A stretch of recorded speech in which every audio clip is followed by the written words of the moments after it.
Hey everyone, we got something really special for you this week. We have an extensive course preview for Swimrun Lake James in Lake James, North Carolina. Get your notepads out for this one, and let's dive right in. Cue the rock flute.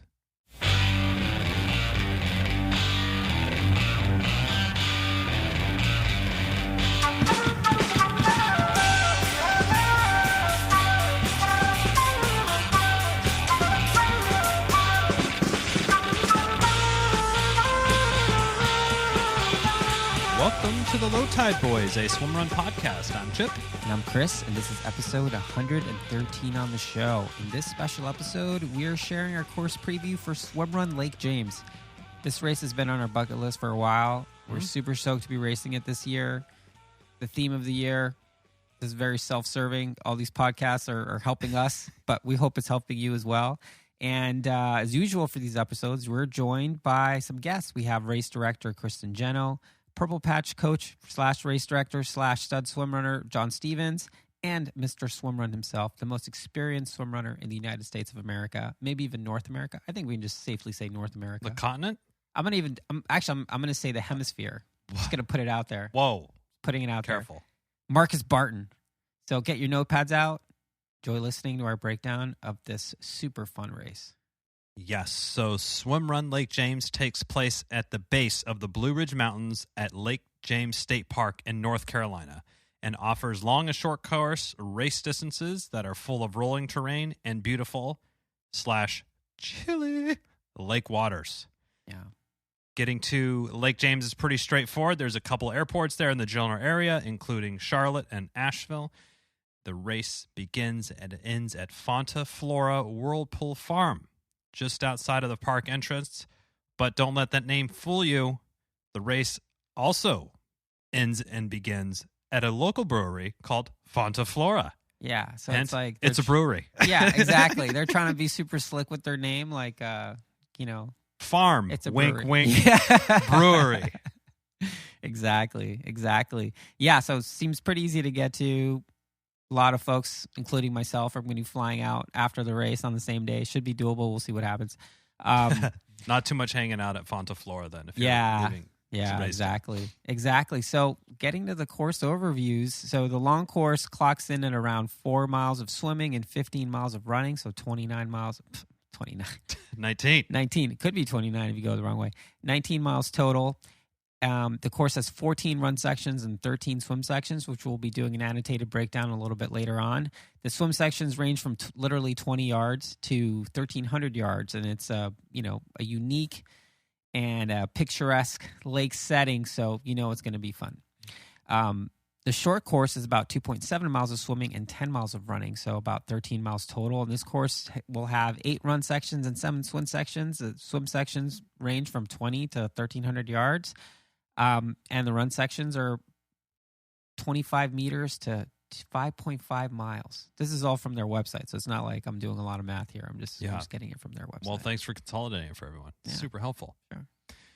Yeah, so the runs are made up of a few different types of track. We have fire service trail roads, single track trails, paved roads, and off the beaten path wooden sections, or is also known the cuts. The cuts. So the swims are in a lake, and there could be some chop if it's a bit windy out. The water temps range from the mid-50s to the low 60s, and that's in Fahrenheit. So it could be prepared for that. It could be chilly. Yeah, it can be from like super cold to chilly. And air temps as well could also have a pretty big range there. So just be prepared. You could have an air temp somewhere in the mid-50s and a water temp, and that could be a cold day, or vice versa if you had low 60s but a high 60s or even low 70s on the air temp. It might be a little bit of a warmer day. For sure. Be prepared for anything, as with any swim run. Hey, we've said this before. Swim run is it's cold business. So it's cold business. Got to deal with that. Yes. So we've had a race director, Kristen Jeno, on the show before, and we asked her for a course walkthrough when we interviewed her all the way back. This is in episode 65 of the show. So it was so good and such a great nugget. We're sharing that again for you folks. And we also have an annotated leg-by-leg breakdown so folks can reference that as they listen. And that's all in the show notes over on lowtideboys.com. So we'll get right into it with the clip from Kristen Jeno, race director, Swimrun Lake James. We start and finish at Fonta Flora, and both long course and short course, but I'll just stick to the long course because the short course is in the long course. But everybody starts out with a run, which leaves from the brewery, and then you head immediately into the park. And you do the first, I'd say, 4 swims, relatively pretty quick, and it kind of gets people feeling really good because you're not in the water too terribly long before you kind of start your longer run. And most of the beginning runs are on marked trails. So there's not a lot of super bushwhacking quite yet, but you kind of get to see a lot of like the Patty's Creek area where if you were to drive into the park, you're going to kind of see that. I'd say it's pretty spectator friendly the first little bit, but as soon as you kind of get out of the last swim, which is swim 4, and you start on your longer run, then it becomes like, okay, cool.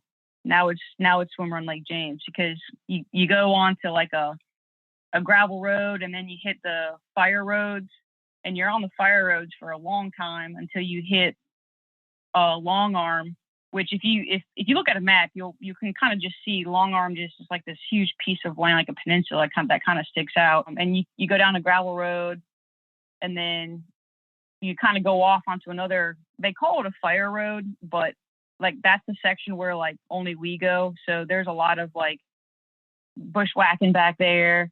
And then it becomes a swimmer's race after the long run, because this is at least every time I've done it, this is where I'm kind of like, oh, all right, here we go. Like you've got swim 5, which is one of the longest swims.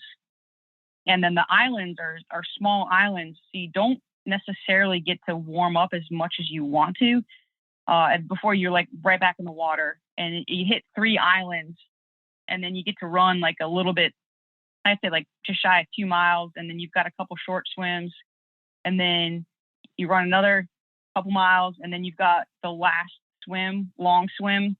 And I just remember every time I get to the last long swim, I'm just like, all right, here we go. Let's do this. And Brian, my old partner, I deemed that Brian swim because that's where he always fell apart at. And he was like, I'm done. I don't know why I'm doing this. Why did we come up with this course?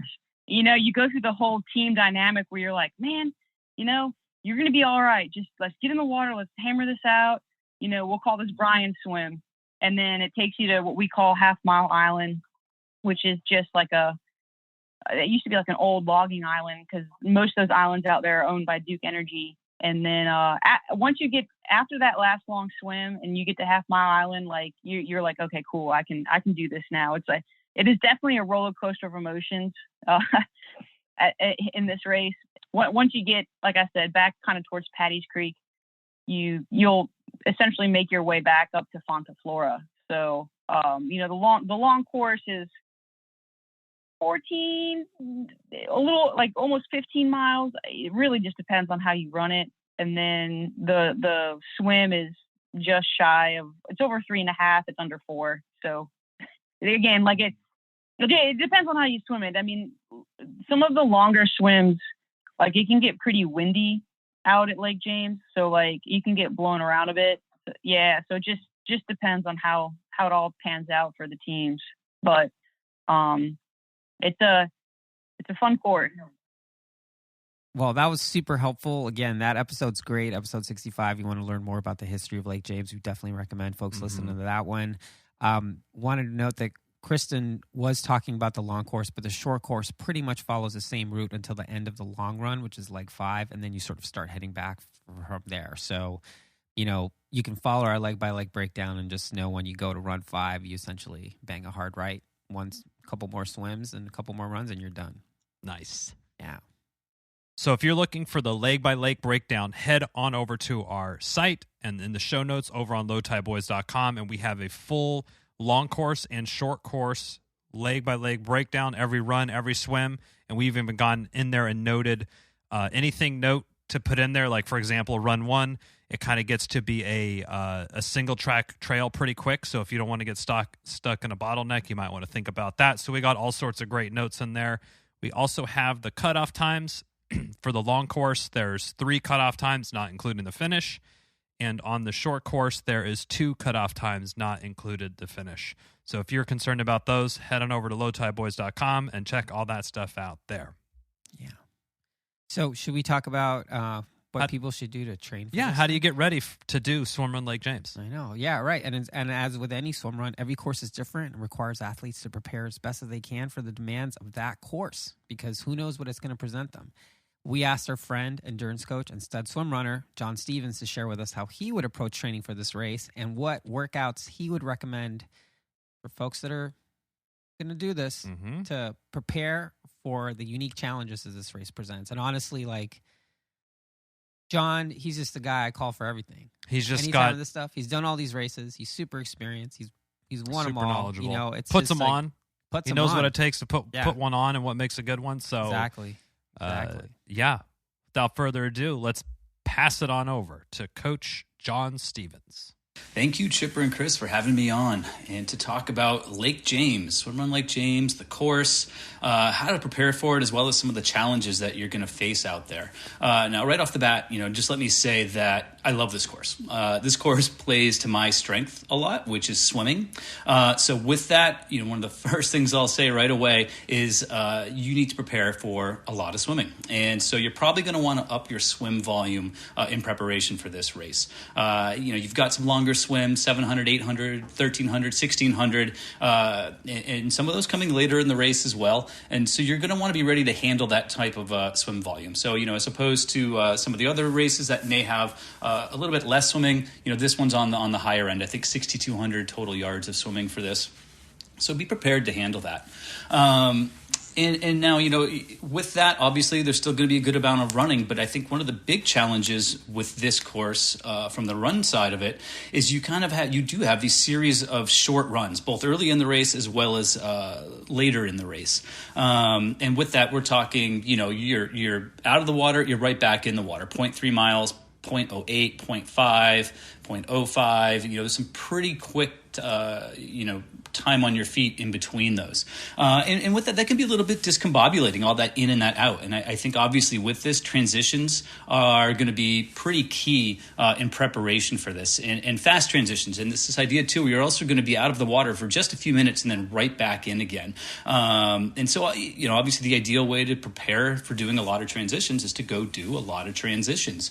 So ideally you're able to go do some swim run training and just practice those ins and those outs over and over again. And ideally, you're doing that with some pretty tricky ins and outs, because that's what you're going to see on this race. Some situations where you're climbing up over rocks, kind of working your way through some brush and some thicket. So be prepared for that. Now, obviously, with this being an early season race, that may not be possible for some people, depending on where you live in the country. Myself up here in Maine, preparing for this last year, that just wasn't an option. So, one substitute that you can use in the pool to prepare for that kind of frequent shift from horizontal swimming to vertical running are something we call deck ups. Now, this isn't going to help you from a gear perspective as far as what to do and practicing getting all that on and off, but it is going to help you get used to that motion of being swimming, right up running, right back to swimming again. And a deck up is basically finishing a hard swim and then immediately hoisting yourself, pulling yourself up out of the water into a standing position on the deck. And basically what that does is it just changes that blood flow, and kind of, you may feel a little dizzy as you get out, but you kind of have to get used to that feeling. Actually a simple set that I like to use for something like that is you'll do, 4 50s fast, like 95% effort. At the end of each 50, you're doing a deck up. Get yourself out of the water, get right back in the water, 15, 20 seconds rest, and do that. So 4 50s, 15 to 20 seconds rest with a deck up, hard 95% effort, and then throw on the swim run gear, throw on the paddles and the buoy, and hit a 400 to 600 yard race type effort. And then you can just repeat that set 1, 2, a couple of times and work through that depending on where you're at from an experience level. Now, back, to the run side of things. Now, a lot of those runs may be short, but the terrain on some of them is pretty challenging.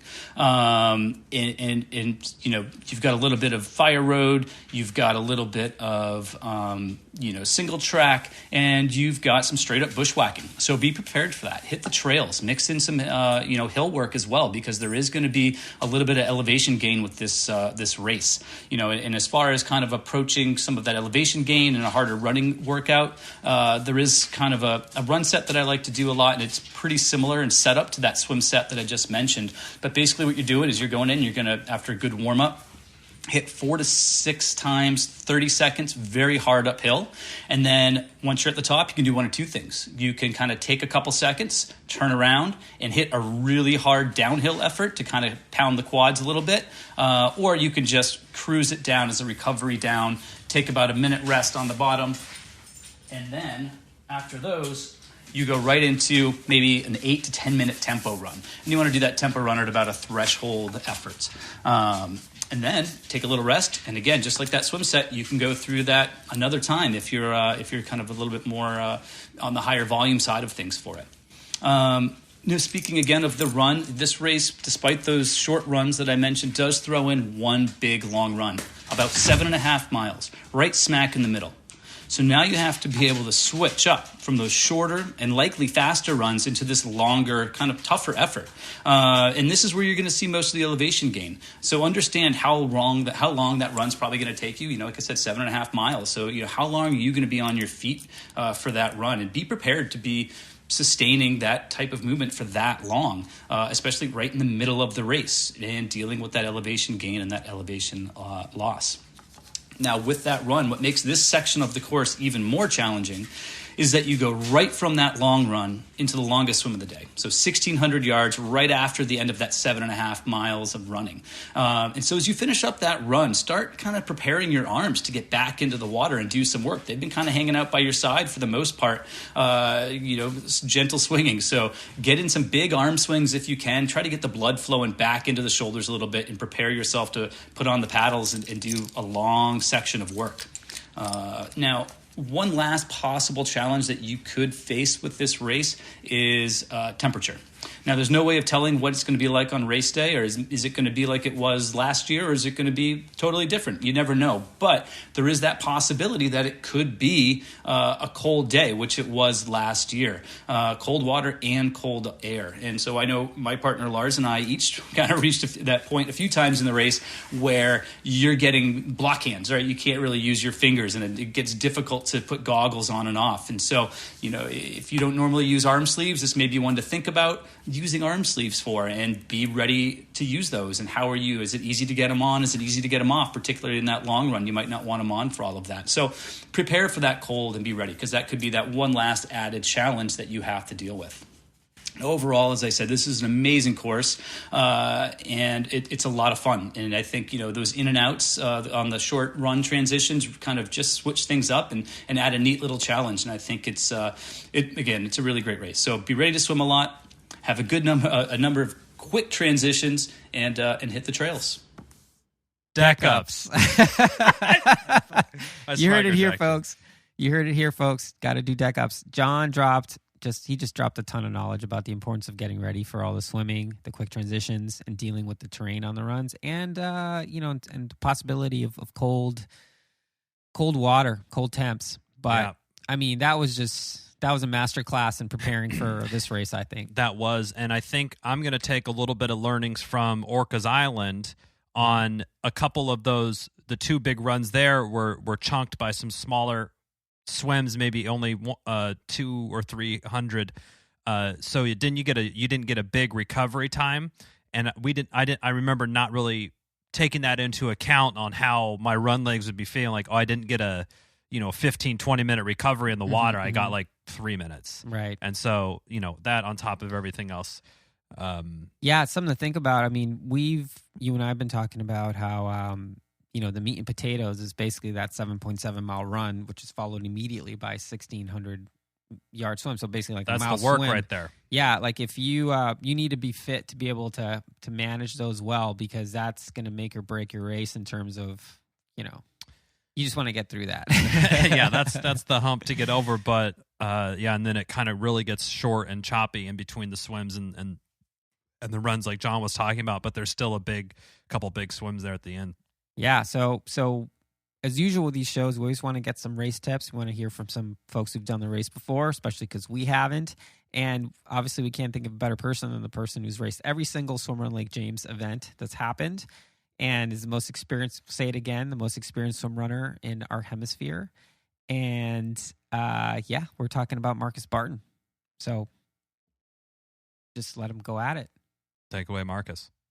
Lake James, one of my favorite races. I keep going back and doing that one every year because it's definitely one of my favorites, and it helps. It's close by, and I can get to it pretty quick and easy. It's a hop, skip, and a jump away from Charlotte, where I live. So definitely one of my favorite races. First thing I think from a tips or strategy standpoint is that since it's a late April race, the water temp's going to be pretty chilly. It could be in the mid to upper 50s. I think last year it was in the low 60s. But one thing about Lake James is that the water temp continues to drop throughout the morning. So whatever temperature the water is or measured at in the morning, it's going to get colder throughout the race. So keep that in mind. Which brings me to tip number 1. Make sure you zip up your wetsuit before you get in the water, unlike yours truly. So if you want to hear about that one, go back and listen to the Low Tide Boyz episode 69, and you can hear the whole story about how that went down and what a faux pas that was. The runs are mostly gravel and fire road, so keep that in mind when you're doing your training. And there are some off trail sections, so it is a little bit of a mix there. The off trail sections are primarily at the beginning of run 4, and then when you're doing the island hopping and the peninsula hopping, which of course you can check out the race map and see where those are at. And with those off trail sections, the island hopping and whatnot, those exits are not all easy. Some of them are walk out, but there are some where you have to kind of climb out. So be aware of your surroundings. Make sure you don't roll or twist an ankle, and help your partner out if you're racing with a partner. So one thing to note, there is an 8-mile run, almost 8 miles in the middle of the race. So if you're a runner, that's an opportunity for you to make up for your lack of swimming ability or your slower swimming. So if you're a runner, that's definitely a time for you to shine. It is mostly gravel and fire road, so you can really kind of pour on the heat. And then after that 8-mile run is the the longest swim of the day, which is about a mile, which is followed by that island hopping that I mentioned. And one thing to note with that is you're swimming a mile and you're getting out for 50 or 100 feet, and then you're getting back in and swimming, and then you're getting out for 50 or 100 feet, and you're getting back in and swimming. So just be prepared to be chilled and to be cold, because you're not getting out of the water really long enough to warm back up. So just make sure that you're expecting that, and that you plan accordingly with gear and whatnot. And then lastly, coming back into the finish after your last swim, that last run's about 2.5 miles, and it's wide. I wouldn't call it single track. It's got, it's trail and it's technical, but it's about 2.5 miles, and it seems like it goes on forever because it's at the end of the race. But one little visual cue, when you do come out of the trail and cross over the arch bridge that you'll see at the beginning of the race, when you do get to the arch bridge, just know that you've got a mile left, and you can just empty whatever else you got left in the tank. So that's my little quick tips, strategies for Lake James. Hope to see you there. I mean, as usual, he knows what's going on. That was good. Nice job, Marcus. Way to be. Yeah, he knows what's going on. I think those points are all really, really well taken. Yes, absolutely. And man, Marcus, thank you so much for sharing that knowledge. I mean, I think to sum it up, I think this race is going to be dope. It's a lot of island to island swimming, swim running, which is like in the European style, which is just going to be a lot of fun. If you want more background on the race, you can check out episode 65 with race director, Swimrun Lake James race director Kristen Jeno, and then episode 69 with Marcus was referring to, which is our Swimrun Lake James 2021 race recap with the Zaddy Daddies, aka Marcus Barton and Lee Green, and that was a really fun episode. And if you're trying to go even deeper into the archives, we have Keith and the Unicorn also did a little bit. They talked a little bit about Swimrun Lake James, as well as Phyllis Hold My Shower Beer. So there's 2 more deep archived Low Tide Boyz. Real deep. They're going to be around that episode 70 to like 75 probably is what I would guess based off what the other ones that I see are. And we'll put those in the show notes as well. But go in, listen to there, because you're going to hear that's 6 people's different impressions on this race course. Yeah. So if you really are looking for the deepest knowledge, we got plenty to satisfy your deepest craving. Yeah. Or you can just listen to this to will what be you good. listen to right now and just, move on with your life, and we'll see you there. Hopefully we'll see you there. The race is almost sold out. So as of this taping, it's not sold out yet. Get on it, people. Get on it. And the Low Tide Boys will be there. We'll be looking forward to seeing everybody. Yep. Lake James.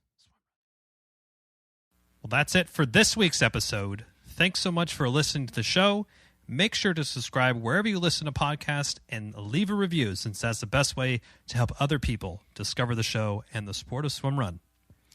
Sign up for our newsletter at lowtideboys.com. That's boys with a Z. And check out our meme page at the Low Tide Boys on Instagram. If you have any suggestions for the show or questions for us, send us a DM or an email at lowtideboys@gmail.com. We'd like to thank Riding Easy Records for our show music, and of course our wives for their support and tolerance of all our swim run activities, podcast, and other stuff. Yeah, other stuff. Other Way stuff. Way to keep it PG. Finally, you can support our efforts on Patreon. Until next time, get out there and go for a swim, Go for a run, then another swim, then another run, and then another swim. and then another run. And then just keep going until you're done. So you're done. Or maybe can't And then stop, won't stop. stop.